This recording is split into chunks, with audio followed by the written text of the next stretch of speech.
Magandang araw mga kaibigan. Bigyan natin ng reaction, opinion itong post ni Kitty Duterte. Payag ito ni ex-Senator Trillanes, paninira ulit sa ating minamahal na Tatay Digong. Ito. Trillanes, sinabing may bilyong pisong kickback umano si dating Pangulong Duterte sa sabong ni Atong Ang. Ayon kay Trillanes, ang patuloy na operasyon ng e-sabong noon ay posibleng may kaugnayan sa umano'y natatanggap na bahagi o intrigo ng dating Pangulo. Bakit hinayaan ni Digong yon? Giit niya, sabay sabing dapat umanong silipin ang daloy ng pera at ang yung bank account. Ang tagal ng kwento ni Trillanes ito. Noon pang 2016 na meron daw bilyones halaga ng pera ni Tatay Digong at BP Sara nasa mga bank accounts. Nagsalita na ang AMLAC, Anti-Money Laundering Council, na walang pinabulaanan, wala silang ganong mga records or basta pinabulaanan ang mga akusasyon ni Trillanes. But anyway, wag na po tayong magtaka kung bakit ganyan si Trillanes. Non-stop ang kanyang paninira sa mga Duterte, starting nung hindi siya napagbigyan na maging running mate ni then Mayor Rodrigo Roa Duterte noong 2016. So, makikita mo na meron siyang hinanakit, tampo sa mga Duterte. Bakit ang pinili ni Mayor Duterte noon ay si Alan Peter Cayetano at hindi siya? Mula noon, wala na. Lahat na lang ng maisipan niyang paninira, ginagawa niya sa dating presidente at sa buong Duterte family. At ang tanong, marami pa bang naniniwala kay ex-Senator Trillanes? Yan ang tanong. Tignan nyo. Kumandidato siya ng pagkasenador, talo. Ilang beses na ba siyang natalo? Kumandidato siya ng pagkamayor. Itong nakaraan lang, May 12. Nilampaso siya doon sa Caloocan.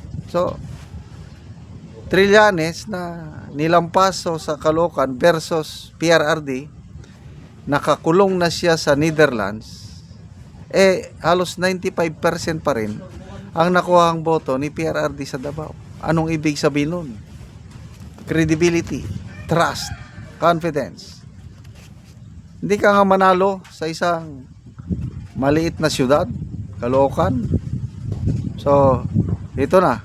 Sinasabi niya na hindi na daw siya tatakbo sa national position. Ay maganda dahil sayang lang. Kahit anong tatakbuhan ng posisyon nitong si ex-Senator Trillanes, palagay ko mahirapan ng manalo ito. Pwede siya, yung mga nababasa kong comments lang ito, pwede siya barangay tanod o barangay captain. Ay baka barangay captain, di pa siya mananalo Depende kung saang barangay siya tatakbo. Tanod daw, pwede, bagay sa kanya. Okay, mabasa tayo ng mga comments. Bert Lozano, bobo, pakitang gilas, ingay media. Mayor, natalo, walang gusto sa iyo, hambog sa Pinas. Yung isang pinaghambog niya, kung matatalo si Senator Risa Ontiveros sa 2028, aalis na lang ako sa Pilipinas at manirahan sa Amerika. Di ba? Matutuwa pa tayo. Meron bang iiyak na Pilipino pag aalis si Mr. Trillanes sa Pilipinas at manirahan sa Amerika? I don't know. baka mas marami pang matuwa pag aalis na lang siya. At bantayan natin yung statement niya na yan dahil ilang taon na lang, 2028 na. Siya mismo nagsasabi na mahirap talunin si BP Sara. At ang kanyang panawagan, dapat mag-unite na daw ang mga Marcos at kakamping at mga makakaliwa para may pag-asa sila na manalo laban kay BP Sara sa 2028. Yan ang kanyang panawagan lately. So, to me, isang suntok sa buwan yung magkaisa ang Marcos at mga dilawan kakamping. Wala akong nakikita. For example, kandidato ng kakamping, kandidato ni Trillanes is si Hontiveros. Makipag-unite ang Marcos camp. Papayag ba sila na ang kandidato nila mag-vice president na lang? Example, John Vic Rimulya o Martin Romualdez. Papayag ba mga yun na magiging vice president siya o sila ni Hontiveros? Kaya suntok sa buwan itong idea ni Trillanes na dapat magkaisa ang Marcos at saka kakamping. Never yan na. Sa ngayon, nagtutulungan pa dahil may common enemy sila na si BP Sara. Kaya lang pagdating ng eleksyon, sigurado yan, kanya-kanyang kandidato yan. So, Marcos camp, ang matunog na ang sinasabi na ngayon, although hindi pa sure, John Vic Rimulya. So, labanan, tatlo, three-way fight. John Vic Rimulya, Hontiveros, Sara Duterte, may posible pang pang-apat, baka independent. Rapi Tulfo. So, good luck po, ex-Senator Trillanes, sa inyong mga advocacy para siraan ang mga Duterte. Bahala na ang taong bayan kung paniniwalaan ka o hindi. Salamat sa inyong pagsubaybay mga kaibigan sa channel na ito. Nakakatulong kayo ng malaki sa tribong Talandig ng Bukidnon dahil ang sweldo natin sa channel na ito pantulong sa tribo. Sa ngayon, namimigay tayo ng mga libreng yero at pako para itong tribong ito makapagpatayo naman ng mas maayos na tahanan. Panoorin nyo ang video na ito. So, maing buntag na ako diri sa balay ni Lola. Kung bisitahon si Lola. So, maugid ng balay ni Lola di ay. Ayo! So, si Lola. So, mao ni ang balay ni Lola. So, kinanglan gid siya og yero. So, mao ni ang kahimtang ni Lola. So, gipang sapahan na lang og abaka ang iyang balay.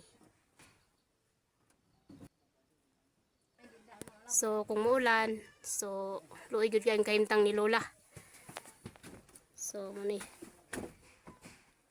ulanan og tuluan na gid si Lola kung muulan. 68. So ang edad ni Lola 68. So naka ikauban Lola. So si Lola wala daw siya ikauban, so siya lang isa diri na puyo sa iyang balay. So so si Lola so 68 na dili na kayo kadungog. So mao gid na ilang kahimtang tuluan na gid kayo si Lola kung mag-ulan. Ginoo kay gina at hatagan ko. So si Lola senior na siya. Bantay ka. So mo ni ang anak nga motabang sa iya sa pag-atop sa iyang balay. So Doon. so tabangan niya iyang mama. Sa magsuhon.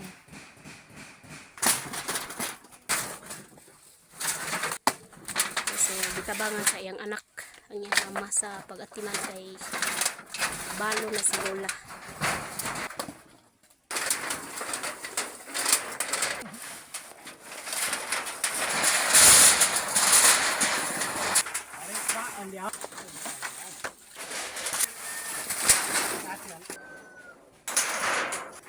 So managid og atop. So managyod nindot na kayo di nagituluan si Lola sa iyang balay. Humanagid og di atop. Mata Ginoo kay nakaatop ko. Sige na, salamat po.